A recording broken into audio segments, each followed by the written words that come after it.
At 9, I missed that. I missed my mom because I missed her for so long that I got used to it. So you smoked weed for the first time at 9? At 9, yeah. Okay. I hated my dad. Hated my dad. You know what he did. What he did to my mom. How he abandoned me. I just hated him. And I gave my life to Jesus. The first thing he asked me, Chris.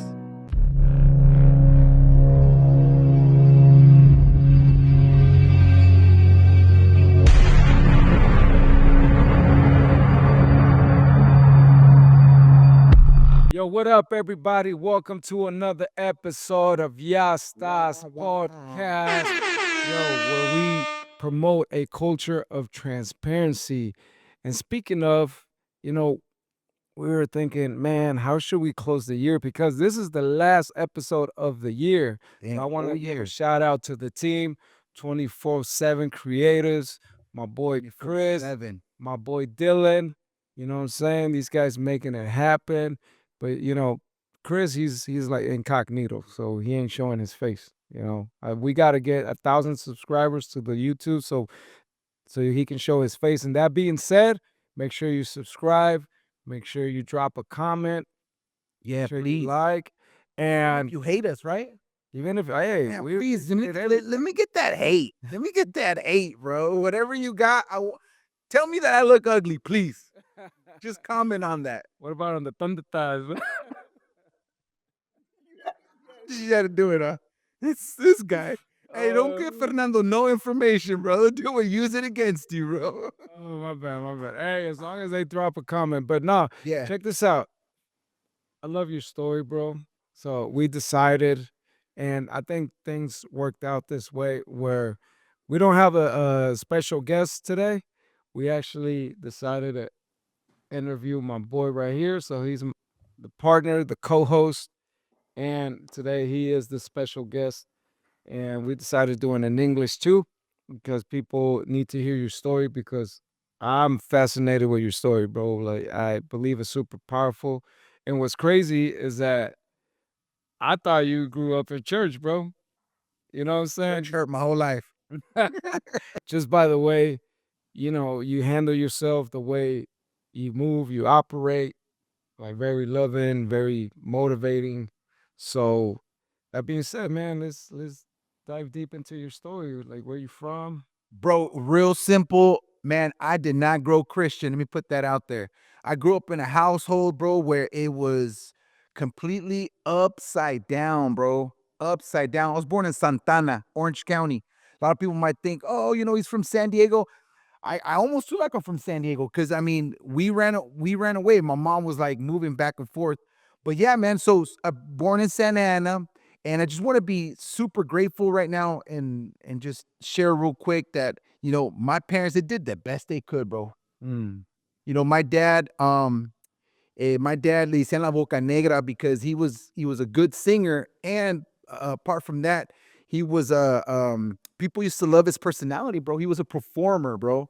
Mm. He was a performer. He was an actor. Outside the house, he was number one. But inside the house, era una bestia. He was a beast. He used to beat up my mom. And I used to, I have very, very short memories of watching my dad. Um, Actually, two memories to be exact. One of them, he took us running one time. And then the second one, him dropping me off because he couldn't take my personality, bro. He wasn't too much involved as a dad. Were you very hyper kid? Like, Oh man, I would get in Benji? trouble. Yeah. I'm like 10 times more than Benji. Nah. I used to make my teachers cry. And, I don't know where I got it from. I mean, obviously at home, I wasn't getting any sort of attention, bro. We didn't celebrate any Christmases. Like my birthday, you know, I love my mom, but I just don't remember no celebrations, bro. No celebrations. Um, we lived really poor. I remember our electricity being cut. I remember not having food. I remember going through this process of my mom trying to figure out being single. So how old were you when your dad took off? I was probably like 6 or 7.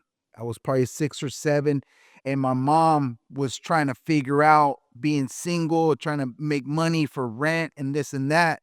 And my sisters, you know, the because it's four of us. There's Mm. four of us. I got two older sisters, and then it's me, and then it's my younger brother.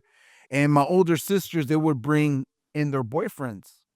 So the first guy that I actually felt like, oh, this guy can teach me something was my sister's first boyfriend. That being said, did you feel like you needed to learn? Like, where you when you say, "I needed someone to teach me something," were you, had an appetite to have a father figure? Man, I had an appetite to be hugged, to be appreciated, to those words of, you know, hey, where were you? How was your day? There was no language like that spoken in my house. I would get home and almost play outside until, and because there was no electricity sometimes. So I would play outside until there was no more electricity. So the first guy that my sister brought into the house, he was like 14, 14, 15. And what I fell in love about him, bro, that he used to bring us food. He Mm. used to bring us all the cookies and Jack and the Crack and all this food. And when he would bring it in, man, I felt like, wow, this dude really cares for us. Because, you know, my mom wasn't there. You know, my mom wasn't there. So it became a thing where they started smoking weed. Started smoking weed in the bathroom, boom, boom, boom. And he even taught me, he sparked up the idea of growing weed. So I used to I was, I don't know, 8, 9 at this time, and I started, by this time, we lived in Chula Vista.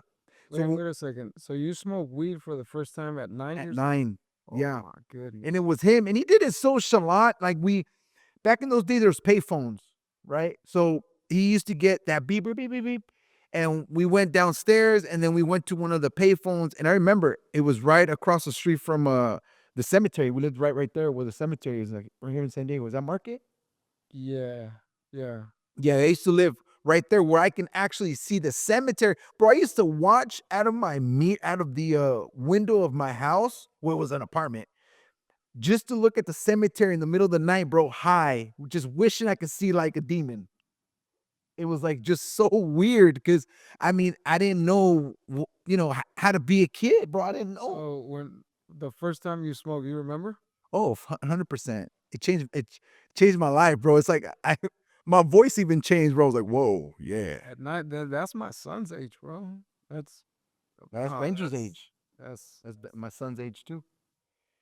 I mean, and now that I think about it, like if you, what was this dude thinking, right? But you know, he did it so we went to the payphone, and he just said, he passed me the joint. He was just like, here, smoke it while I'm making this call. you said he was 14. Yeah, yeah. He was a kid. I mean, He was a kid too. He's probably 15. I don't remember exactly the age, but how old was your sister? my sister was probably, yeah, like 14. And I think he was like yeah, they're all the same. It was Sharon, my sister Sharon. So did you start smoking on a regular basis after that? Well, what happened was I ended up smoking, and I didn't feel anything until I went up to my room, to my house, and I started getting hungry, bro. That's how you know you're high, right? Because I started like feeling like the munchies, like, oh shit, I'm hungry. And I remember that somebody had left, you know, it's kind of sad, but somebody left like an old like Mexican bag where they have the chiles and the salsas and the chips, todo lo que había sobrado, like everything was there. And I remember I was so hungry, I was like, dang, so I ended up eating it, Uh, right? And I felt like, wow, this is satisfying. This feels good. But that sparked, bro, an idea of drugs are not dangerous. mm, Like drugs are not dangerous. Drugs are easy. Drugs, I can handle drugs because I wanted so fast to grow up. Like I wanted to grow up, why is and that? I have no idea. Just being part of the hang, the kickbacks. Do you think it was because you didn't have a childhood and you just wanted to get out of that stage right away? Well, I kind of feel like I did have a childhood as much as I can or as much as I tried because if somebody was outside, I want to be outside and play. And I would go act like a kid.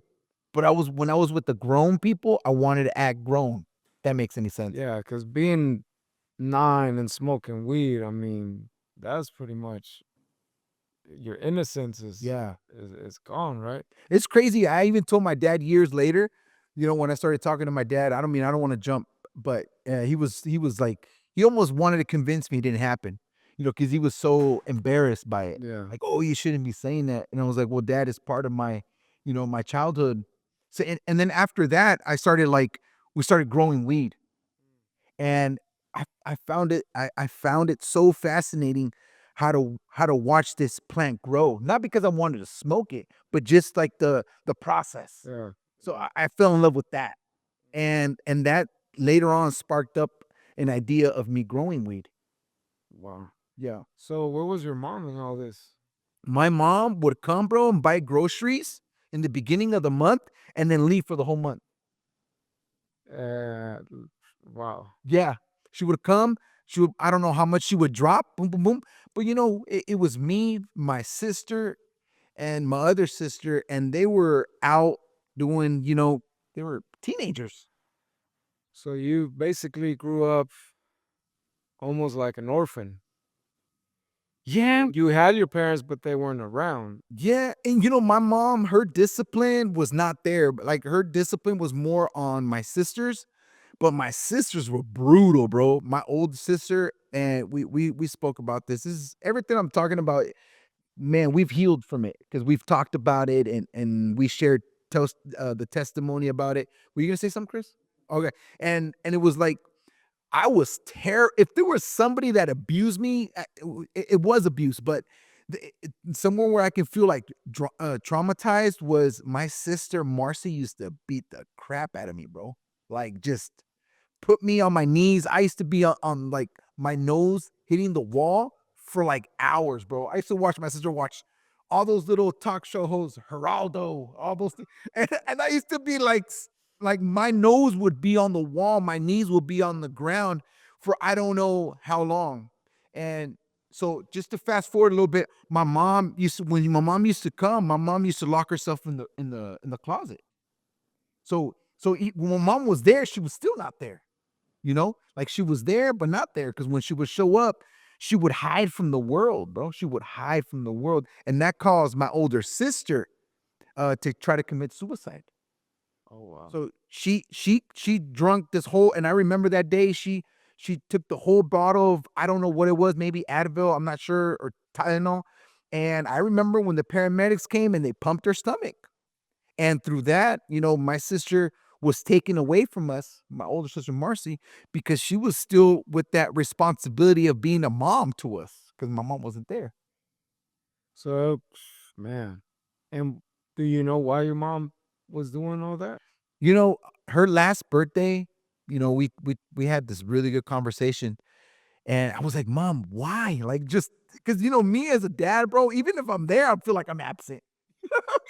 Like, because we feel like so behind, right? Like, how did you do it? But like, what were you thinking, mom? And she said she wasn't. She said, I was not thinking right. Like, my mind was, I need to get money to pay the rent. Like, that was her idea. Like, I need to come up with money and no matter what. So my mom hustled. She told me, she's Mhm. like, I hustled. Like, I remember when she came back with a convertible Chrysler, bro. An old beat up Chrysler, but it was convertible and it was nice and it was, new. I was like, Mom, my mom came in a convertible? Like, this is crazy. But my mom was hustling. She would drive to Miami, bro.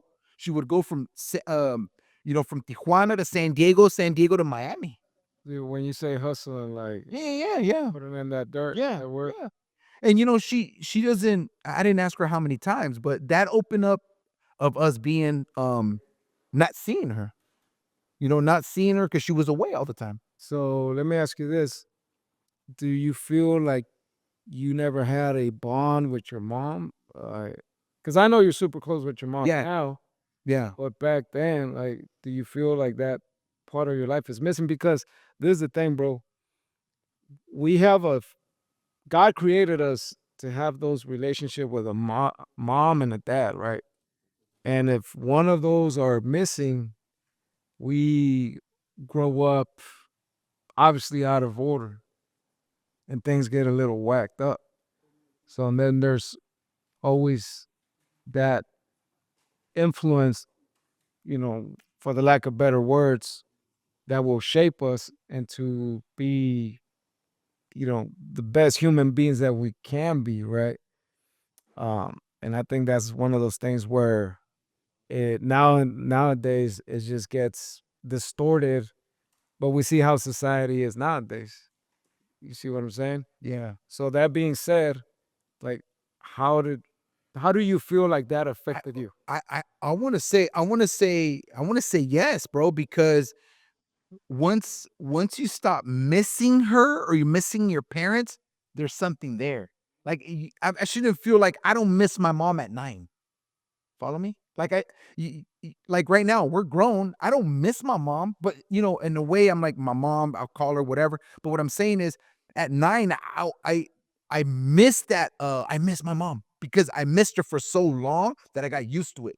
I remember you said you used to smell her clothes, right? Just Yeah. Yeah, I mean, I used to go into her closet and I would hug her clothes, bro, because I needed, like, to feel the comfort. My mom used to wear those old school, remember those old school, suits? Women used to wear with the big old uh, fucking shoulder pads.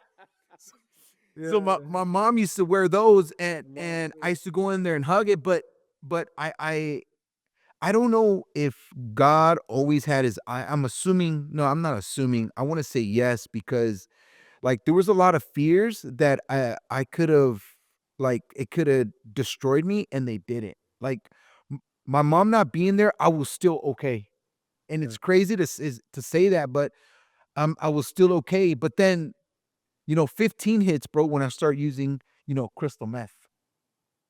So when I started using that, that opened up another wave of, and I didn't start with, I started with pills. Like, I had a friend, he started giving me pills, and I became a pill popper. I used to love taking whatever you had and drink. So that opened up, like, me being less scared of drugs. You know what I mean? Like, okay, so now crystal meth. Okay, now cocaine. Easy. It was easy. I was like, okay, now cocaine. Okay, then what else you got? Oh, okay, so we have shrooms. Okay, shrooms. Boom. Acid, acid. Boom. So it became a wave of just experimenting and not fearing. That drugs were creating this. I was becoming paranoid Mm. to a point where, I remember one day I had a friend, he was really connected to the border.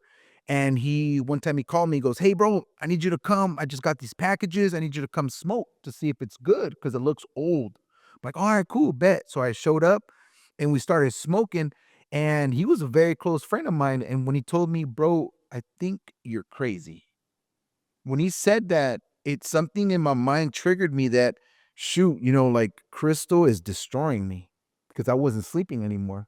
I wasn't sleeping. I used to just be cooped up in my room or go out for a couple days and not remembering, dang, I haven't slept in 3 days. Were you still at home at this time, or? And no, no, no. At this time, so by the grace of God, I ended up falling in love with football. I played football and that helped me graduate.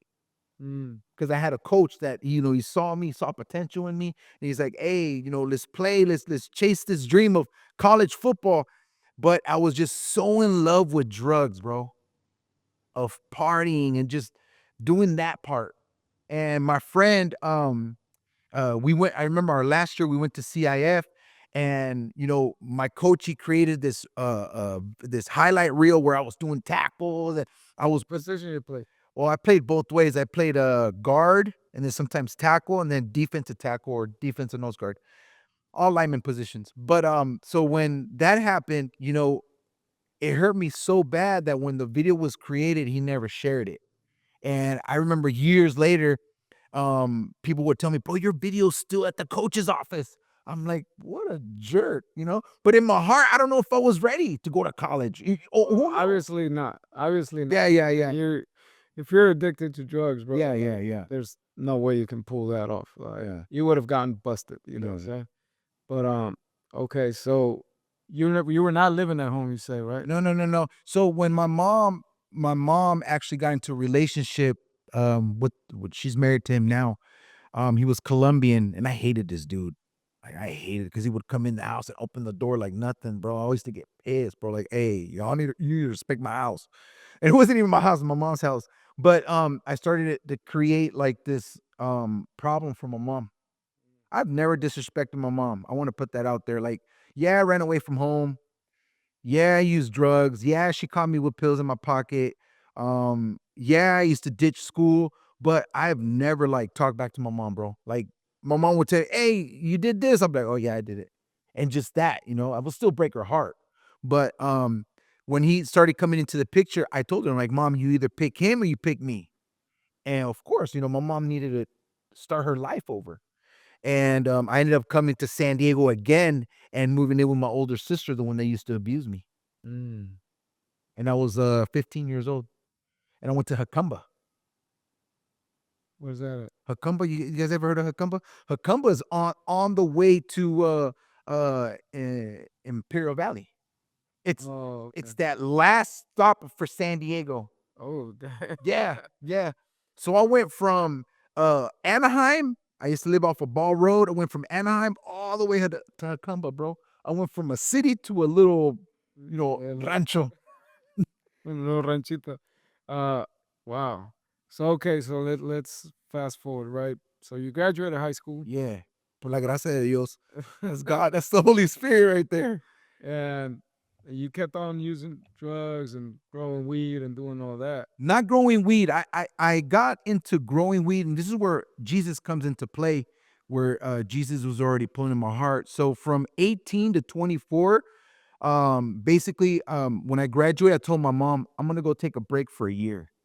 Like that was my plan. I took my friend from Jacumba. I took him to Tecate. I already had family in Tecate. I had my uncles there. My mom had a place, and I told my mom, "Mom, I want to go to Tecate for a year."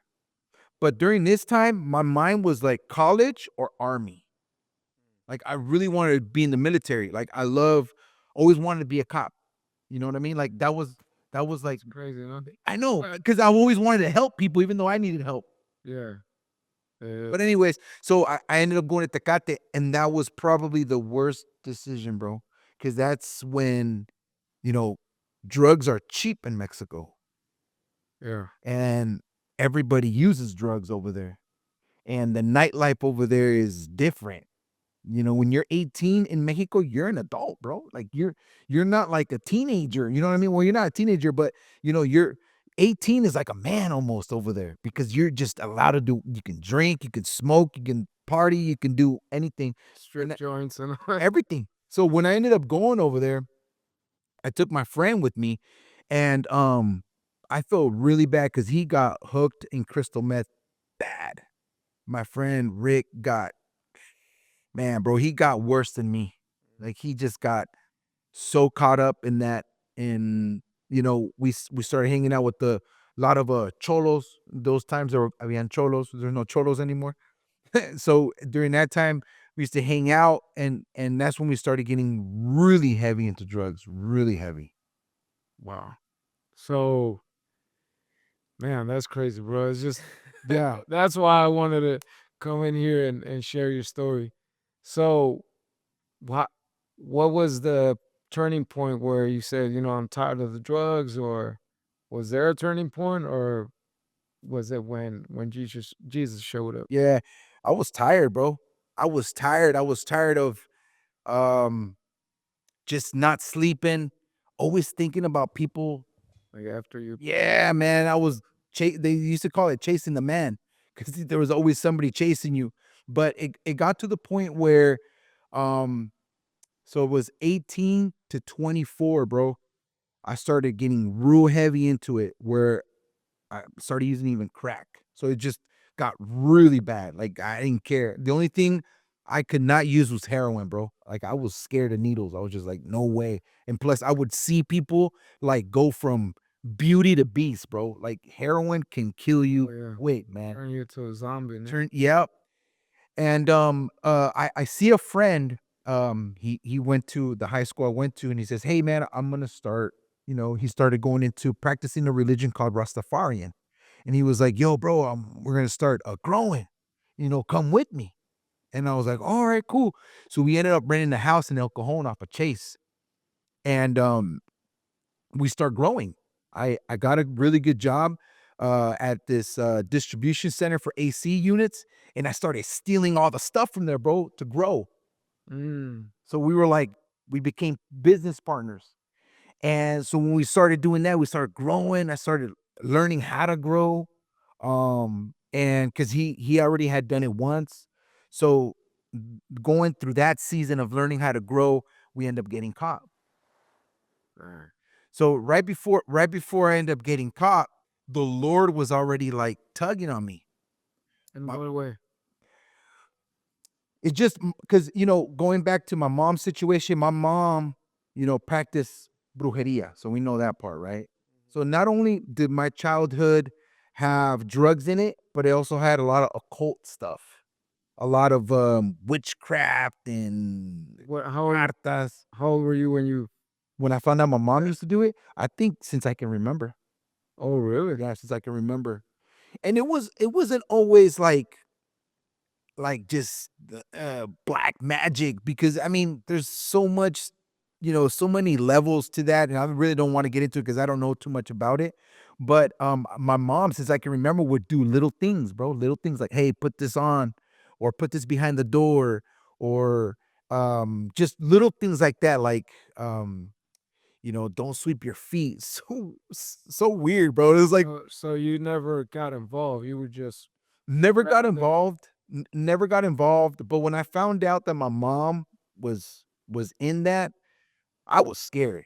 Like, I was scared. I remember I used to see my mom playing the Ouija board by herself. I walked in and she was playing the Ouija board by herself, and I panicked. I was like, "What the heck is going on?" And, you know, I waited for her to leave. I grabbed that Ouija board, bro, and I broke it. And I threw it in the dumpster at the apartments over there off of 3rd Avenue. I broke it and threw it in the dumpster. And the next day, bro, the Ouija board is back in one piece. That's crazy. And that's when I knew, like, this demon stuff is real. And I remember it was the same Ouija board because that Ouija board was like an old school, like green, ugly. It was like was not like the common ones you see. And I would always think, why do they sell this at Toys R Us? Remember Toys R Us? Oh yeah. I'm like, how would they sell, what I mean, the Ouija board at Toys R Us? So fast forward, so as soon as I started seeing that, like my mom gives her life to Jesus, she gives me a Bible. And it was this old Bible that had all these, and I was like, and I saw the pages on it in the back. I was like, oh, this is good for smoking weed. I thought this is good for smoking.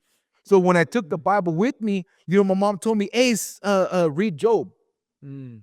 and I was like, Job, like what is this?" So you're trying to make me get a job or? Well, now thinking about it, my mom was giving me the wrong Bible study. You know what I mean? Why read Job? You know what I mean? Like that's the wrong Bible study to read, especially if you never read the Bible. But hold up, hold up. So she's practicing witchcraft, and all of a sudden she gives you a Bible. Yeah, Did you see that transition or that I change, or man, it was was it just some random, like all of a sudden? yeah, it was. I was blindsided by it. For my mom to talk about Jesus, I was shocked. Like, whoa, how is my mom speaking about Jesus? Like Have you ever heard of Jesus before?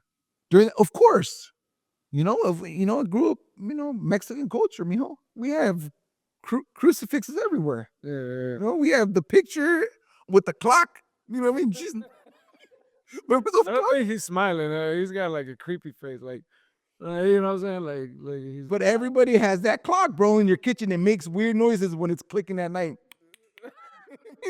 But anyway, so that ended up happening where my mom gives me that Bible, and bro, I kid you not, and the Lord knows my heart. My heart, I was doing it out of ignorance, but I was basically rolling joints with the Bible, bro. I would take the pages out and just roll. And by the way, if you try it, bro, it's the worst paper you can use. So don't even try it, bro. Like, don't even think that, you know what I mean? I invented it. No, that's just for No, that's emergencies. yeah, that's a common thing. Like, well, homies on the block, they used to say that. Yeah. Oh yeah, like pull out a Bible. You got a Bible? We ain't got no zigzags. You Yeah, got a but Bible? it was out of ignorance, bro, because obviously now I would not I don't smoke weed, but I'm saying like even now, like it was the dumbest thing ever, bro. It Yeah. was the dumbest thing ever. So you didn't see a transition. That was like Yeah. I did not. Next day is like, boom, here's a Bible. And what should tell you? Here's a Bible, read it, free Yeah, joke. yeah, so my mom slowly just started calling me and saying, God was using, man, I love you, Jesus. Whew, man, he was calling me from all angles, bro. So it He wasn't had the not best zone defense ever, bro. I would go left, he was there. I would go right, he was there. I would go straight, he was there. Like he had the best defense. Cause remember, I told you I was working at that AC place. There was a short Mexicano, man. If I hope he sees this, man. If you're still alive, I don't know, man. God bless you, bro, because he was. It's not you, bro. But this dude, bro, would always see me, and he would say, "Hey, hombre de poder, mm. hombre de autoridad." I'm like, what the heck are you talking about? So Man of authority. he's declaring that. Oh man. And he would always be there with a smile. So God was using him. Then all of a sudden, God was using my mom. And all of a sudden, God was using all the little circumstances, and just closing all these doors. I started having problems. They killed my friend. A lot of things started happening where I was just like, what is going on? Like, what is going on? Like, my life right now is about to take a turn. And when I go to Tecate, at this time I'm dating Claudia. And I go to Tecate and I'm driving. Who's Claudia? Claudia's my wife. Yeah. I was dating her. I'm in Tecate and I see my mom, bro, in el centro de Tecate. People that know Tecate, there's only one boulevard, the main one. You know what I mean? If you get lost in Tecate, bro. You problems. But anyway, so I was in that boulevard and I had Claudia and my mom drives like next to us. I'm like, oh shoot. Like I didn't like to show my mom who I was dating. You know what I mean? So I was like, oh, my mom's gonna see. Why? It's just I just respected my mom so much, bro. I didn't want to bring girls around my mom. You didn't do that? You did it? No, no. Oh, okay. I'm just. You did it, you did it. I didn't do it either, but I'm just asking, like, Yeah. but if she was your girlfriend, Right. Secrets, bro. I didn't want to share anything with anybody. But anyway, I ended up seeing my mom. My mom goes, hey, come to dinner with us. I'm like, oh, and she's like, and bring that girl. I'm like, oh man. And I took Claudia, and God using zone coverage, bro, for everything. I end up showing up, and my mom starts talking about Jesus again. And you know the story. Claudia starts to feel sick. Ugh, ugh, ugh. And I thought, mi mamá la embrujó. oh, you thought your Yeah, mom used witchcraft on yeah. her. Because my mom was like, I know what she has. And I'm like, I knew it. You know what I mean? My mom got her, right? I was thinking, my mom got Some on the food. right, right, right, right. And I was like, my mom got her. And I got up and I started giving her oxygen with the magazines. Back in the day when we had magazines, I was like, oh shoot, giving her, Notas, güey. huh? TV Notas or What's that Mexican? Because it was in Mexico. I don't know what magazine it was. uh, But anyway, so I started giving her oxygen, and my mom knows I know what she has. I'm like, oh, what does she have? My mom got closer. En el nombre de Jesús te sales ahora. En el nombre de Jesús te sales ahora. And I was like, in the nombre de Jesús, like, who are you talking to right now? yeah. And when I saw Claudia reacting to the name of Jesus, bro, I did not know that there is power in the name of Jesus. Power, bro. Whatever was in Claudia had some very good listening skills, bro, because it would obey on command. And it wasn't Claudia, because the moment Claudia started to speak a different language, it was not English, Spanish, French, or whatever. I said, whatever's in Claudia, I have 10 more. Yeah. So that was my reaction when I saw that Jesus was just like putting all the pieces together, What was the energy like? in that room. Yeah. Oh, I was terrified, bro. I was scared, like really scared, because there was a deep, there was a, Did you know it was a demon? yeah. As soon as I saw Claudia's reaction and the way she like, I don't know, she tensed up, and the way I saw that the power of prayer, bro. When I saw the power of prayer, and whatever was in Claudia was cannot cannot hear Jesus' name being pronounced. Like, this is not human. Yeah. So fast forward, they ended up praying for Claudia for like 3 hours. And my mom was like, "Hey, you need to help me pray. You need to help me pray." My mom's trying to get me motivated. She's trying to have me be the hype man. You know what I mean? Like, "Hey, Miko, help me pray for Claudia. Help me pray for Claudia." And I told my mom, "I'm not praying for her. I'm not praying for her because if she has that, I have 100 more. Yeah. I'm not praying for her. I'm praying for myself." So what happened was I got into my knees. There was like a little, my mom's kitchen had like stairs. I got on my knees, and that's when I asked Jesus, Jesus, if you are what I'm experiencing is this is you, please change me. I smoke weed, I smoke this, I do that, I do this. I lie. I started just confessing all my sins, bro, all my sins automatically. And I said, if you are powerful like you say you are, change me. Mm. I can't. I'm depressed. I can't sleep. I just was saying, I was just confessing everything. So they stopped praying for Claudia. I gave her a ride home. My suegra lives like a block away from my mom. Took her to her house. And the whole way home, Dylan, I was like, tell me you were lying. But wait, did you see when she was delivered, or you were just so focused on your prayer that you stopped paying attention to what was going on? Yeah, I don't know if it was the weed Oh, or you was high. oh, every day. Every Smoke day. weed every day. Every day. And no, but the time lapse was crazy because I don't my mom says it was like hours, but I feel like it was like maybe 2 or 3. But when all that Zoned out. I was on my knees, bro. Like I was just scared that, you know, demons do exist and they're out there. Yeah. So after that, the whole way home, I was telling Claudia, Claudia, tell me you're playing. Tell me you were playing the part for my mom. So you saw it, you saw it was real, Still then but then you didn't want it to be real. Why is that? 100% because people don't want to change. I didn't want to change. In a way, I was like, can this please be fake? So strange, right? But I mean, it could be the drugs, could be my ego, could be my flesh, or I could have been demon possessed myself. I didn't know. Yeah. But what I did know is that I wanted it so bad to be sound effects. I wanted it so bad to be It was just a movie. fake. I wanted it to be like break. You know what I mean? Like, Like how Dylan does it here. yeah, yeah, yeah. Yeah. And it's something where we need to we need to get a grip, man. God is real.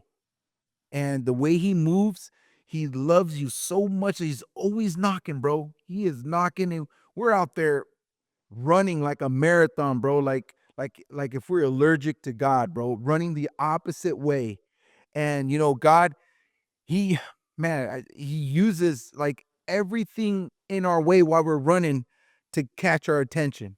So when she told you that it was, or did she tell you it was real, or 100%. what did she say? So we end up getting to my suegra's house. We get there, and her mascara was like this, G. Mm. You know, when you see women's mascara down like this, bro, you know it's real, bro. You know it's real, bro. They were really crying. I was trying to like I Yeah. turned on the air. I wanted her to look good to go home.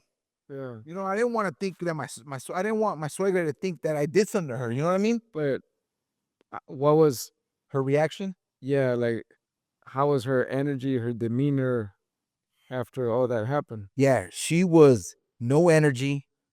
It looked like she wrestled for like 3 hours. And when we got there, I said, "Tell me you were playing, Claudia. Tell me you were jugándola. Dime que estabas jugando. Yeah. I need to know. My mom's not here anymore." And she says, "I don't know what happened, but I feel free." Mm. And when she said that, bro, we didn't talk Christian, bro. Yeah. I never stepped into, well, that was, yes, I had stepped into one church. I smoked weed in the parking lot and went in. Yeah. But and my mom, that's another thing. My mom invited me to this crazy Pentecostal church, bro. That lasted like 5 hours, homie. Like nobody got that type of endurance, bro. Not even the Apostle Paul would have been like, 5 hours, guys? Come on. You know, even Paul would be like, come on, guys. Like, we're going back to the old. Come on, Yeah. guys. Like it was 4-hour service, bro. I went to the parking lot, bro, and I was smoking. That was my first experience in a church, but I completely missed the whole thing, bro, because I was outside. But anyways, when I got there, Claudia was like, "I feel free. I feel free." Left her, went back home, passed out, woke up in the morning, and all that situation was like a blur. But the first thing that God does, He removes the biggest sin, that roadblock Mm. that's holding you back. That Which is? was the drugs. Mm. He removed it, and He removed it in a way where I thought that I just needed harder drugs because I started smoking and I didn't feel anything. Like, what the heck? I was like, I need to go stronger. I need to go for the chronic of all chronicles. He's the biggest, like, I need Snoop Dogg's weed. You know what I mean? Like, I need like the best weed, but it was God removing that roadblock. Wow. He removed that roadblock, bro. And it helped me out so much because it was like I wasn't like I didn't have that fog anymore, Mm. bro. It's so I was high every day that I even forgot the way I laughed. When I laughed for the first time with no drugs, I was like, "Whoa, who's laughing?" I was like, "That's me." So you didn't know I yourself. didn't know myself. That was a trip. I heard myself laugh. I was like, "Whoa!" Like, who is this guy? See, and going back to your whole story, when there's not a parents involved, bro, because this from what I've heard, because I read a lot, and I'm not just saying that to show off. I want to become the best version that I can be, the best version that God created me to be. And from all these different psychological studies, and is that mom represents life, Mm, right? And the dad represents the confidence. mm, So you need the confidence to live life, right? And to be confident of who you are and where you're from, your confidence as a person. So it sounds to me like you didn't have that, obviously, and you went deep into drugs to evade that. To, okay, I don't know who the heck I am, so I'm just, drugs make me feel good. And you lived all this time just a blur, a fog. Is does that resonate or? yeah, I was 100%. I didn't even know where I was going, and just to fast forward a little bit, so I end up now you're going for the chips, huh? So I ended up falling in love with Jesus, bro. Falling in love with Jesus, where I'm like, you know what? I'm gonna start praying, and so I went back home, but I had the weed. Mm. So I go back home and I see my friend. My friend's like half Italian. I was like, "Hey, homie, man, I found Jesus." He's like, "What?" Like, "Yeah, I found Jesus. I ain't gonna smoke no more." And for us to smoke weed, we always not gonna smoke no more. Like, this is our last weekend. You know what I mean? Like, we're always like promising, like, this is our last of our last. Yeah. You know what I mean? And then we'll buy another bag. Oh, this is our last. You know what I mean? But anyway, so I end up I come home and I was like, "Yo, bro, I'm gonna stop, you know what I mean? I'm not gonna smoke weed no more." And I started praying to God, God, can we please just sell this last weed? And I promise that I'm gonna serve you. Like those were my genuine prayers. Lord, you know, let me just side hustle and then I'll buy my mom a house. Like it was like kind of justifying it, but trying to do like some righteous behind it. But so we end up getting caught. My brother shows up. My brother used to have a skateboarding ministry. Like my brother was already on fire for God. My Mm. mom was on fire. So when I came on board, like I kind of already had some stepping stones. You know what I mean? Because they were having Bible study. My mom was having this Bible study and we filled up the house, bro. Like my wife was going to college. So during that time, she would invite all her college friends to the Bible study. So she's on fire for She Jesus. she started, yup, we were both on fire for God. So when that was happening, we used to invite like all these people and people are getting delivered, bro. Like demons would get manifested. And we would just pray, like, Lord, if anybody here has anything, Lord, just expose it. And people would start manifesting. in this living room. And all of a sudden, bro, it was not just four of us, it was like 10 of us, 15. And all of a sudden, that man that I hated, that man, that guy who was dating my mom, we didn't know, but he used to be a minister. Mm. And we were like, who's going to teach us the Bible? Because we were like reading the Bible, just reading it. Like, who's going to teach us the Bible? And he's like, I'll teach you guys. I'm like, you? Yeah, Colombian? Colombia. Hey, saludos a mis colombianos. I love them, bro. But they were like, I was like, you? What are you going to show us? And then he started, goes, 10 years prison ministry, preaching. Went to seminar to become a pastor. So he had this whole life, bro. Remember the zones defense? He had a whole life. He had a whole life of being Christian, but there's something where he messed up too. And he met my mom and he saw my mom being on fire, and that caused he didn't say nothing.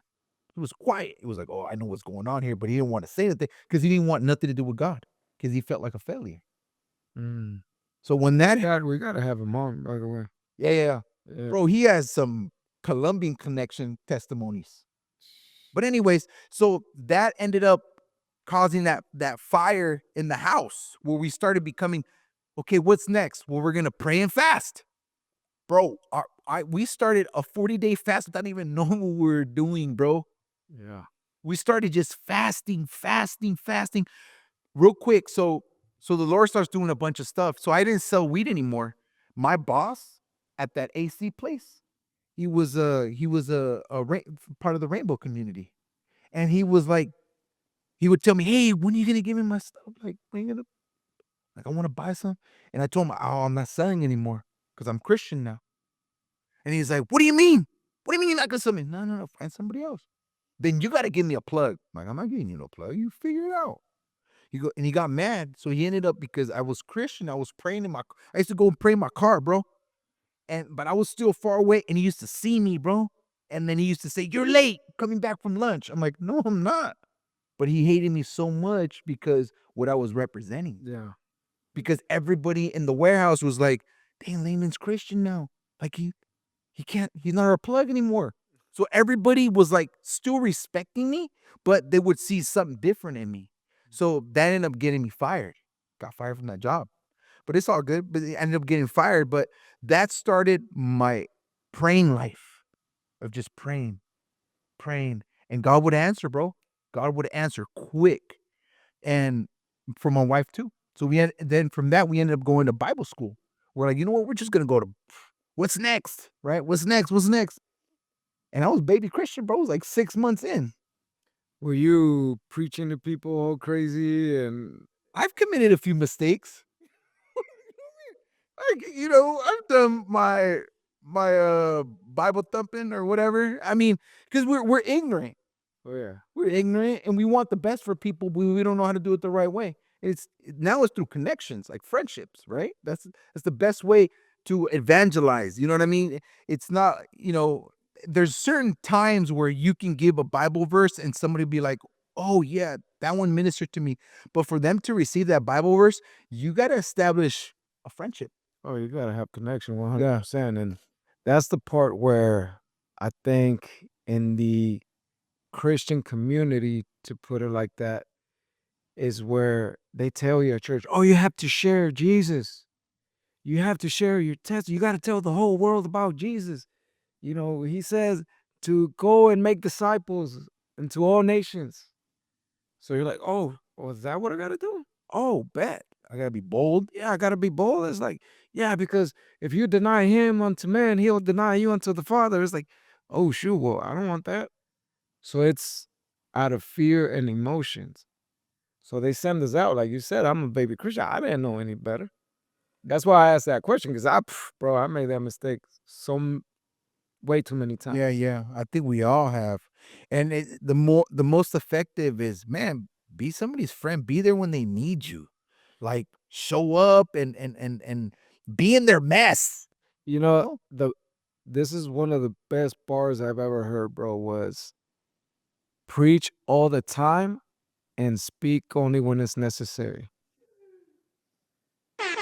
because we can preach, bro, on just how we love others, like how we serve them, how we care for them. We don't need to say Jesus. You know what I'm saying? Like, because Jesus, if you really pay attention to the Gospels, he only told his disciples, and he even asked him, "Who do you say I am?" Right? But when he went outside of Jerusalem and outside of the Israelites or the Jewish community to the what they call the pagans and Samaritans, and he never said, "Hey, I'm Jesus the Messiah. I'm the Son of God." Why you think he always said, "I am the Son of Man"? So we could relate to him because he stepped down, and now we're about to celebrate Christmas, by the way. Yeah, So Feliz Navidad. hey, Merry Christmas to all y'all, by the way. This is going to be released after Christmas, but I hope y'all had a wonderful, wonderful time. Yeah, for sure. But that being said, it's just he was human and he connected with us, and when he was walking on this earth, he connected with the people. That's why the people were following him. It's like, oh, like he cares for us, he feeds us, he heals us, he delivers us. Like he's doing all these things. So that being said, it's like you said, bro, it's that connection. It's how we are reflecting him. Like, how are we manifesting the kingdom of God here on earth? Because we can preach with words all day long, but if we ain't living it, then it's like a studio gangster, you know what I'm saying? Oh, people are gonna remember more what you did than what you say. And That it's obvious, bro. Your kids are gonna remember more what you did than what you say. You know what I mean? Because words, homie, el aire se los lleva. yeah. I'm tired of words. So, bro, that ended. And I want to say one more thing, bro. Like, so God, during that time, every time I sacrificed, and I'm gonna use that word, okay? Every time I gave something up of my flesh, God would reimburse it. So nobody told me, hey, you can't listen to rap, bro, because I used to listen to Too Short, all that, all that music's a package deal. You know what I mean? And it was that music that took me back. Would take me back to those moments of me smoking, staying up late, looking outside the window or spending time with somebody or whatever. But it was those that music would take me to a place. So one day I was driving and I don't know what I was into, something, whatever. And the Holy Spirit, I was already like going to Bible school, but I was showing up, boom, boom, boom, you know what I mean? And the Holy That's my Spirit, favorite word. yeah. And when I was showing up, the Holy Spirit told me, you don't need that music anymore. And I was like, man, back in those days, your CDs was your price possession, bro. Like your CDs, bro, was like that's your life, bro. That's your life, bro. You would carry that thing everywhere. That's your like your badge almost. Bro, that's everything you got, bro. Your CDs was like who you were. Yeah. And people used to spend money, spend money on CDs. I remember one time my cartera, remember the Which folder? you had the 4-1 or the single or the double? No, I had the 4-1, bro, and it got stolen, dog. Oh man, I Bro, felt like like that. they stole my soul, yo. Buy singles? Single, Singles, like when they used to do one song, you used to buy the single because it was cheap. nah, I used to get the The album. album, okay. I used to buy singles too, bro, because it came with an instrumental. Oh yeah, yeah, yeah, Yeah. yeah.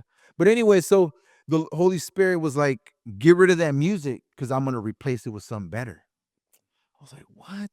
I'm like, okay, God, I'm gonna listen. I'm driving. I grab that freaking CD case, huge, bro, and I just throw it out the window, bro. Literally driving, and I throw it out the window. And people You might were think, obedient. and people might think, qué exagerado, ¿verdad? Pero si Dios me lo pide, I'm gonna do it. I speak about it now, but during that time, it was not something where I was sharing, because the Lord, when I got when I got rid of that music, the Lord introduced me to worship, and that music was hindering my worship, Oh, and So when I saw that worship, the Lord taught me how to play the guitar. So me being 25, 25 years old, picking up a guitar and learning how to play it, and me how dumb I am. When no, I shouldn't say that. Don't curse yourself. Yeah, yeah, yeah. With that time, you know what I mean? Like me being the way, how was I gonna learn how to play chords, bro? Did someone teach you, or is that Well, something I met this brother. He taught me chords, mm, but from I went chords and I went quick to songs because I wanted to worship so bad on my own. so you have that passion in you? Man, I used to go in my room, bro, and just play the guitar and just cry, bro. Cry, cry, cry, just worshiping God by myself. When with that experience, what made you feel? That hug I always wanted. Mm. So you felt that love that you missed all your childhood. I was going to this church. Um, so after we filled up my mom's house, I told my mom, well, what are we gonna do? Like, what's next? She's like, go to that church. They have a lot of youth there. Go. You and Talia, go. And I had a habit of church hopping, bro. Like I would know in my neighborhood, Tecate has a lot of Christian churches. And there was this Why do you particular think church. that is, bro? I want to say it's culture, bro. I don't think people do it. There's a lot of passionate people, bro. But I think they do it out of competition. I think they do it out of I don't know, but Mexico's really blessed, bro. You cannot go a lifetime in Mexico without hearing the gospel. Like Of course. Mexico, the gospel's out there, bro. It's out there, regardless of the ignorance, regardless of how they preaching it to people. The message is out there, bro. Yeah. There's no doubt, and I think that's why us Mexicanos are kind of blessed, bro, because we that faith is like natural, like we have that natural faith. Yeah. So I ended up going to that church. I get to that church, and I forget what song they're playing, but they're playing worship, and they play really good. And during that worship, bro, man, I used to be that guy, bro. I used to be that guy with the huge Bible. It's all stitched up, bro. Everything is like highlighted. I was that guy, and I would carry my Bible everywhere I went. I was that guy, and so end up going to that church, and I would bro. When I used to step in church, bro, with my eyes closed, bro. Like I was that guy. You know what I mean? I would just show up, my eyes would be closed, bro, because I was born in prayer. So everywhere I would go, bro, I would pray. Just pray. Pray. Every room that I went to, pray. Like I go into that, they're playing the music, and I was like, Lord, I wanna hug you. Mm. This, this happened, bro. This happened. I'm not making this up. It just reminded me. But I was like, Lord, can I hug you, please? Like, I need the hug of a father. Because remember, I didn't have my dad. Yeah. It's like, I need that hug. Bro, I remember during that service, bro, people thought I was crazy, bro. Still crazy for Jesus. But so I got up, bro, and I'm like this, and Claudia's next to me. We're, we just got married or whatever, and we're praying, we're worshiping together. And I remember asking God, God, can I hug you? Please, I want to hug you. And bro, I feel his presence, bro. And he's so tall, bro, that when I hug him, maybe he wasn't that tall. Maybe he was taking me back to being a kid because when I hugged him, I hugged his waist. Mm. That's I beautiful. hugged his waist, bro, and I felt his waist, and he has a thin build. Jesus is buff. It's ripped. You felt the six pack. Bro, I felt like I felt him solid, bro. And when I felt that, I was like, if I have a problem, I'm gonna worship. If I have a bad situation, I'm gonna worship. The I think the message in the gospel, bro, is that if we learn how to worship, bro, you can get out of any depression, bro. You can get out of any problem, bro.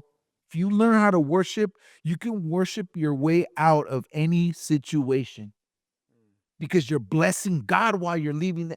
You're Yeah. you're worshiping God in the midst of being in the valley of the shadow of death. You know what I mean? Like all these. Paul and Peter were, or was it Pedro, right? When they were worshiping in the jail cell. Oh yeah.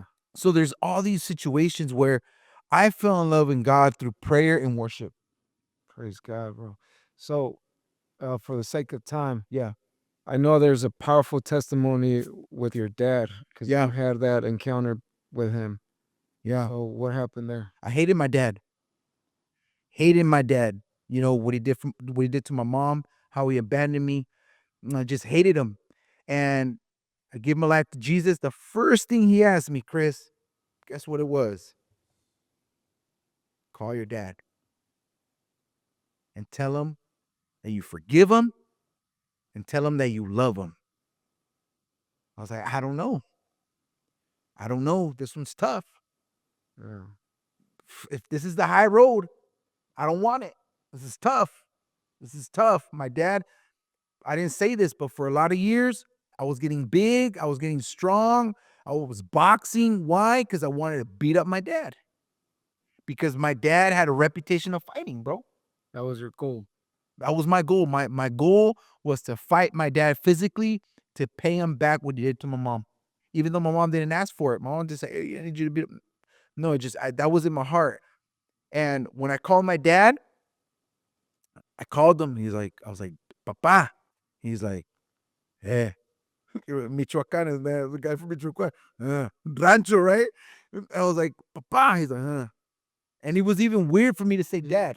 he knew it was you. Yeah, he knew it was me. He said Chaparro. How he knew it was you? Cause Maybe the 619, maybe the caller ID. But he knew because as soon as it, Papa, like he just knew. And he was like, I was like, Pa, nomás te quiero decir que te amo. I love you. Y te perdono. Y le estoy sirviendo a Dios. Y quiero que seas parte de mi vida. uh, And when I said those words, he completely just shut me down, bro. Like, why? Like, why are you asking me for forgiveness? Like, it was not the moment in the movie where you hug at the end, bro. You hug him and the music comes on. what did you expect on his part? That's what I expected. I expected him to say like some type of compliment, something. And you know, I didn't get the compliment that day, Fernando. Hmm. I don't know if you know this part, but my dad gets sick, right? Yeah, well, yeah. Well, when I met your dad, he was sick. Yeah, my dad gets sick. I went to Michoacan to rescue him, bro. I got to his house, bro. He was in a room. Dylan, he was estaba hecho del baño. Wait, so after that call, how much time had passed when you? So after that call, my dad would show up spontaneously, Mhm. and I would invite him to church. But I would invite him to church like this: "Hey, go to church, Dad, so you can criticize how I sing." Because my dad, bro, has the most amazing voice. Maybe because I see my dad at a different level, bro. Él es mariachi. He sings and él es mariachi. Like that was his thing, bro. And people knew him for playing baseball and for being a singer. Like that was him. And so I would tell my dad, Dad, please come to church and you can see me. Because he didn't know I sung. He didn't know. And he would always tell me, Hijo, why do you sing like that? And I would love it. I'm like, dang, he's criticizing me. That means he's paying attention. You know what I mean? So you think that was the lack of attention that you had throughout your childhood? I needed that pat in the back, mijo, from my dad. Yeah. I needed it. I needed buen trabajo, hijo. You know, it's crazy you say that because you did get it from God, Mm-hmm. the Father, but He didn't take it away that you also needed it from your earthly father, right? So, wow. So, fast forward. So fast forward, my dad ends up getting sick, and my dad, he would now ask me to sing him the songs. So there were certain songs that he would love, and he'd be like, Dad, he would tell me, play that song. So my dad, he got diagnosed with Gillian, no, not Guillain-Barré, that was my mom. Lou Gehrig disease. And Lou Gehrig disease, man, they devour quick, bro. Quick. It's a muscle disease. And the protein in their body goes out, and that's including in their brain. Mm. So it just it took them. I ended up my so real quick, my dad had another family. There's 10 of us, bro. So I have other brothers and sisters. I have a 13-year-old brother. I got a 15-year-old. I got a 18-year-old. I got a 20-year-old sister, and then I have one that's 25. Or do you stay in touch with them? Oh yeah, yeah, yeah, So so you went and picked him up from Michoacan. You said he was old. yeah, Or he bro. so he by himself? He was by himself because my dad never changed. Mm. My dad was doing he's a repeat offender. He was doing it the same to his other family. The same thing he did to us, he's doing it to them. I'm As a sure that matter of was the fact, I reason. spoke to his wife. Like I said, hey, I'm planning on going to go visit my dad. He goes, yeah, come get him before he dies. Mm. So I I went to Guadalajara, rented a car, went to Michoacan, picked him up, came to Tecate, and that's when I started that process of taking care of my dad till he passed away. I remember that because I already knew you, and I remember you brought him to an event with Los Elegidos. Yeah. Shout out to Los Elegidos, by the Yeah, way. shout out. So I remember when I met your dad, and it's crazy because you look just like him, bro. Just like I was like, whoa, it's crazy how much you look like your pops. Bro, real quick, man. From hating my dad to taking him a shower. It was only by the Holy Spirit for me to take care of another grown man. It's easy to change your kids, bro. Yeah. It's easy, bro. It's your kids. Whoa, whoa, whoa. But to do it to a grown man, my dad used to cry because my dad was so prideful. He would cry because he didn't want me to wash him. He's like, no, no. I used to tell him, Dad, I gotta do it. I'm your son. I love you. I'm gonna take care of you. And through that process, my kids watching me take care of my dad, it it built this whole situation with my kids, where my kids would tell me, Dad, when you get old, I'm gonna take care of you like this, Dad. Like I'm gonna be just like you, Dad. I'm gonna take care of you, Dad. And it opened up this conversation where one day, bro, one Sunday, we're getting ready. Boom, boom, boom. I was trying to feed my dad, get my kids ready, and doing all this juggling, bro. And I remember my dad. He had he didn't have many days of talking already, bro. He was like already in the last. And I remember he stopped, bro, and he looked at me, and I'm trying to get his button up shirt, getting ready for church, and he tells me, "Hijo, tú eres un mejor papá que yo." And that's what I needed to hear. Mm. Those are the words that I needed to hear from my dad.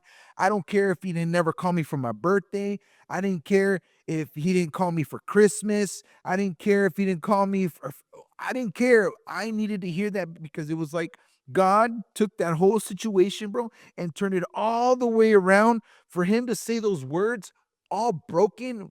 And I could still see it in his eyes. Like he still had like his eyes, he wanted to cry. And I was like, those words motivate me till this day, bro. Motivates me to seek for my kids and just trying to be a better dad and learning from my dad's mistakes, mijo. Yeah. Yeah, because you're a wonderful dad, bro. Like, Oh, thanks, man. I mean, I Me see falta mucho. well, we all have flaws, right? But I see how you care for your kids, how you love your kids, and the fact that you didn't have a dad, bro. Like to me, that's just amazing because you didn't have that example. You know what I'm saying? But it's just how wonderful God is, where all that stuff that you needed, it was that moment, boom. And I know your dad got saved, right? My dad's about to die, and we're in Spring Valley. We had to bring him over here for hospice, and we know time is coming. Um, my dad's not speaking anymore. He stopped eating. And I was like, Lord, please tell me, please let me know what I need to do or what needs to happen, but give me a sign that my dad is going to be okay. Please just give me a sign that my dad is going to be okay. And my dad, I was playing I forget, it was one of his songs that he likes, and it was just me, him, and I think it was Benji. Benji was there, and I was just, playing chords, and then I just started worshiping, just thanking God. Bro, the Lord started moving in that room so heavy, bro, so heavy. It's one of those times when God starts to move and you can't hold, bro. You're not even crying from the outside. I don't know if anybody understands this. You're not crying from here. You're crying from in here. Mm. And it's pressing you, bro. It's pressing you. And you can't even hold. You can't even hold back, bro. Like you can't contain yourself. And the Lord is pressing on me. And then I see my dad. I see my dad and I see him crying, bro, in his bed. I see him crying. And I ask him, Dad, like, why are you crying? I'm asking him, why are you crying? Because I want a response. I want him to tell me, you know, I feel what you're feeling. Like I was expecting him to say that. And when he was crying, I was like, Dad, do you feel that? What I'm feeling right now?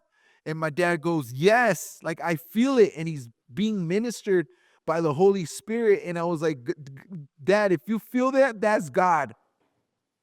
Like if you feel that, Dad, that's God. And for him to feel that and for me to feel that, it was no accident. It wasn't the air from the window. Bro, God was in that room proving his point, saying that he was going to take my dad and my dad was going to have peace and that my dad did have a relationship with him. And that's all, like that to me, that was my graduation. Like, oh my goodness, Dad, I went from hating you to taking care of you to being able to not preach the gospel to my dad, bro. My dad did not need no preaching. My dad need loving. That part. And through that love, it opened up that conversation of how you doing that? Why do you worship God? Why do you go to church? Why do you read that Bible? Why do you do this? And it was through love, through the lens of love where he can see the gospel. Wow. That's a powerful testimony, bro, in itself. And that just proves what we was talking about, right? That is not about the words that you preach, but your actions. So super proud of you, man. That's why I wanted you to share your story. But man, We're let's done, wrap bro. it up. Let's wrap it up. You know? Bro, I want you to share your testimony right now. I was like, heck no, I gotta go home. But I guess it's my turn to do the 5 year stars questions. Oh, well, we're gonna switch it up, Said, bro. We're gonna go fast, bro. yeah. Let's go Let's fast. go fast. All right. Oh, So you brought a little piece of paper? yeah, man, I don't do the phone thing, bro. You know what I'm saying? I'm old Oh, school. shoot. All right. So Well. what would you tell yourself if you could talk to the kid at 9 years old? What would you tell yourself? What would you tell that kid, that Laman, 9 year old Laman? That's a good question. Like, let's just pretend that you're looking at him right now. Yeah, I want to say maybe not having too much fear, you know, because man, I could have. I'm not saying that my life's a mistake, but what I'm saying is there was so many things I wanted to pursue, and through fear, I didn't. Okay. Give us one example. Like I really wanted to, bro. I really wanted to be a police officer. I really wanted to join the military, and not because of I want to look good in a suit. No, bro, it's because I always felt like I had the gift to help. Mm, You know what I mean? So I was always thinking, shoot, man, I want to be able to help people. So, and plus, helping the community, bro. Like I've always wanted to be helping another kid like me. okay. So you felt like there was kids that needed what you needed. Yeah, Okay, that makes sense. That yeah. makes sense. All right, so number 2, does I know you're very motivating. You're always uplifting others and all that. So, So they say. does motivating others come natural to you? And and in what ways? Um, 100% comes natural, bro. I don't try. It's just the way I am, and I think that's you know, um, maybe from not having anything, because everything I see is gain. Mm. You know what I mean? Like today is a gain, bro. Like just maybe living off of that, and I don't like to see people sad either, bro. Breaks my heart. Like it breaks my heart. Like if you're having a bad day, I don't know. It's just God gave me that gift, bro. What's The frequency? the frequency? What am I? Motivator? I'm sure you're motivated. You haven't done the I assessment, haven't but done the I assessment. want to send a shout out to Erwin McManus and Aaron McManus. Go and do your Your assessment, assessment. your frequency assessment for the 7 frequencies of Bro, communication. you know what gets me though? That the shadow, bro, of the motivator is an actor. Oh, that one gets me, bro. The The performer, yeah. performer. Oh You shoot. know, my frequency is healer, and We match up good, huh? it didn't make sense to me, bro. And I was like, I. Yeah, you But make once I saw the shadow, I heard the what's shadow the shadow? of a healer is a cipher. So it's like this vicious cycle of trying to get being loved by others, and you know what I'm saying? Like vicious cycle that you always end up hurting others, and then Why does all that make sense, bro?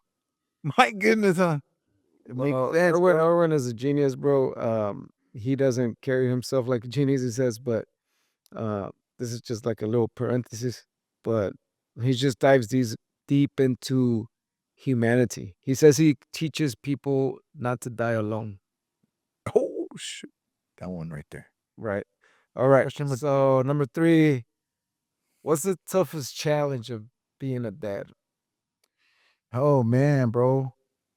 You know, we talked about this already before, but you know, those 5 C's, right? The coaching, the caring, the cheering, the cop mode, and you know, the part right now where it's learning how to listen, bro.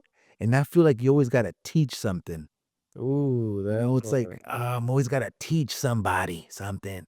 And it's like, nah, man, I gotta just you know what, just I was thinking about this last couple weeks, man. Just I gotta enjoy fatherhood, bro.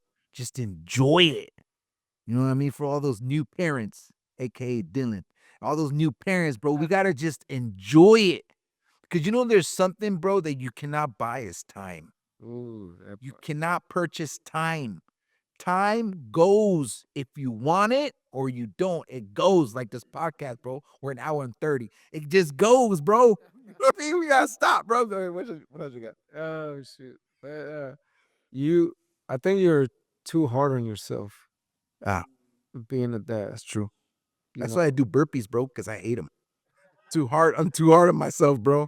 Um yeah, it's I think like you said, enjoy it, like listen and just be present. So Bro, you that's know what's dope? That I have good people around me, bro. I got you. I got Pastor Rai. Oh, I got these guys, bro. I got some really dope people around me that God has used them to say the right stuff in the perfect time. I wouldn't I would disagree with the right stuff, bro. I would The say I timing mean stuff. no, no, no, I would say the correct stuff. What did I say? You said no, Right stuff. no, you said the right stuff? Yeah. I thought you said the good The surgery. uh, The surgery hurts. I know, bro. The No, but surgery. because sometimes, well, what I'm trying to say is that the right stuff is not always what you want to hear or you expect to hear, right? Yeah, 100%. Because sometimes we need correction. That's what I mean about the not the right stuff, but the correct. That's the word correction comes from correcting. Yeah. And if I'm being exposed as a dad, that's God saving me. Oh yeah. And I'm saying, like, to myself, like, if God exposes a sin, it's because that's his grace. Mm. Because that should not be in the darkness. It should be in the light so it can heal and we can move on for it. No. It's almost like, oh, I don't want to light up that room because it's dusty, bro. You better put those lights in there, bro, because we need to know what we need to clean. Facts. Facts. All right. So I know you always do a scripture one. Yeah, yeah. Oh, let's do this one. Romans 12:2 says, "Do not conform to the patterns of this world, but be transformed by the renewing of your mind. Then you will be able to test and approve what God's will is, his good, pleasing, and perfect will." So what does that mean to you? Bro, I'm gonna compare it to an iPhone, bro. We need to be updated. Ooh, And the word of God, bro, updates us, bro. I like Remember we were talking about that earlier? yeah. About that furniture and Mm. I threw away the instruction manual. I know how to build this thing, bro. IKEA, bro. Forget IKEA, homie. I started putting it together, and all of a sudden it was like this. And I was like, wait, hold up, hold up. And the Lord's like, that manual is my word. Yeah. If I don't go step by step, and people might take this offensive, bro, but when we skip steps, bro, we might miss a turn. Oh yeah. You see, go on Google, bro. Try to go your own way. I know how to get here. Homie is telling you this way because the traffic's that way. Even though you already know what way to go. I've been here before. I know how to get there. Yeah, but it's telling you to go because there's traffic. So God is avoiding us going through traffic. Same destination, Yeah. but he's avoiding us to get that traffic jam. I like that. I I like, like that Bible Alright. verse. You Oh, preached yeah. about that, huh, in Tijuana? I did, yeah. Yeah. That's one of my favorite ones. Bro, you don't know, but they tell me everything you do. Hey, that's good. Held me accountable.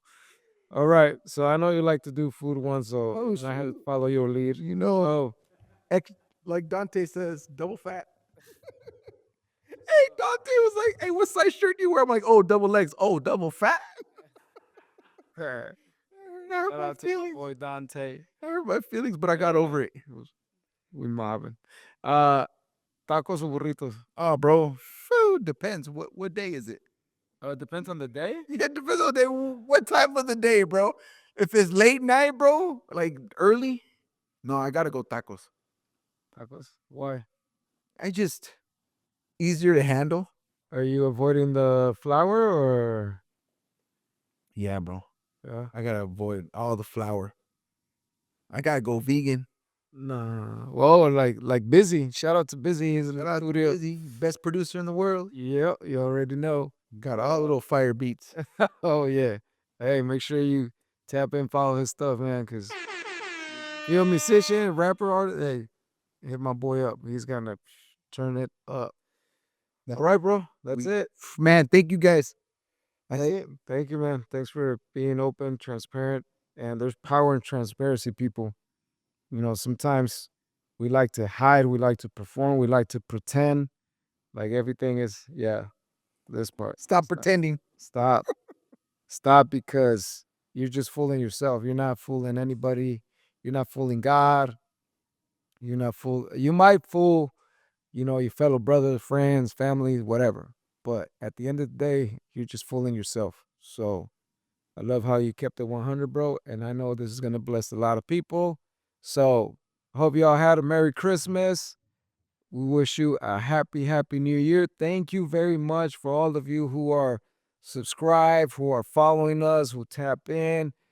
This wouldn't be nothing without y'all. I want to appreciate 24/7 creators, the guys behind the scenes. You know what I'm saying? Love y'all guys. Dylan, bro. Oh yeah, facts. And Christian.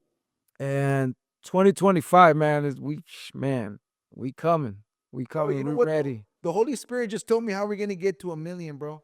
If we do a dating for Christian. Ooh, that's gonna go viral. We need the sierva. We need a Christian mingle. All right, people. Well, we love you. God bless you, and we'll see you next year.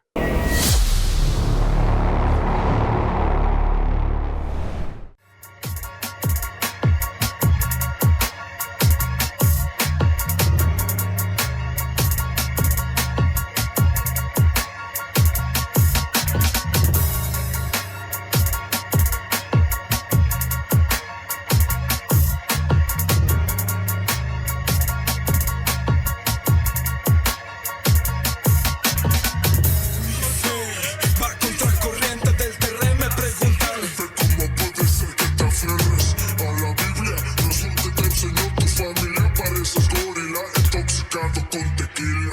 Dicen eso porque según ellos yo no razono.